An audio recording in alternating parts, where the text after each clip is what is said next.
3 chercheurs d'une université au Michigan ont participé au Salon du livre de Hearst la semaine dernière. Ils y étaient non pas pour bouquiner, mais pour écouter, en apprendre plus sur le français unique parlé par les gens de la place.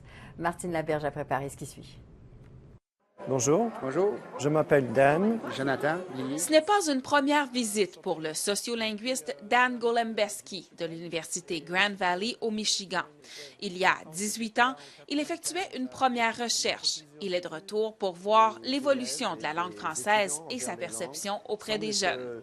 D'un côté, il y a une certaine fierté, évidemment, vis-à-vis du français qui était là il y a 18 ans et qui continue.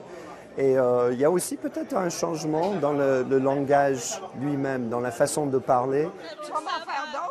L'étude s'inscrit dans une plus vaste recherche sur le français en Ontario. Mais selon le chercheur, Hearst est un des rares endroits où l'on peut étudier l'assimilation inversée. On a un nom de famille bien anglais, mais les enfants, les petits-enfants vont s'exprimer la plupart du temps en français. Avec tes amis, tu causes en français. Pour le diplômé en études françaises de l'université américaine, Josh Laika, ce sont les expressions qu'utilisent les franco-ontariens qui l'ont frappé. On chauffe dans la char. Et ça, c'est vraiment une chose qui me fait sourire. Steering.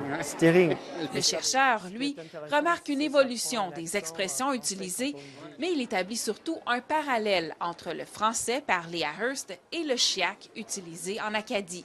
Comme mental, il paraît que les gens disent que c'est mental, ça veut dire que c'est cool. Donc ça, c'est vraiment plus typique à Hearst. Il y a d'autres vieilles expressions comme les bottes de pin ou les bottes de pin. Les citoyens semblent conscients de certaines particularités de leur langue. Mais oui, il y en a beaucoup qui disent, quand je vais en dehors, ils disent que si je viens de Hearst, ils disent que j'ai un parler différent. Là. Les chercheurs poursuivent maintenant leurs entrevues à Dubreuilville, une autre communauté à forte majorité francophone où la langue française est bien colorée. Martine Laberge, Radio-Canada, Hearst.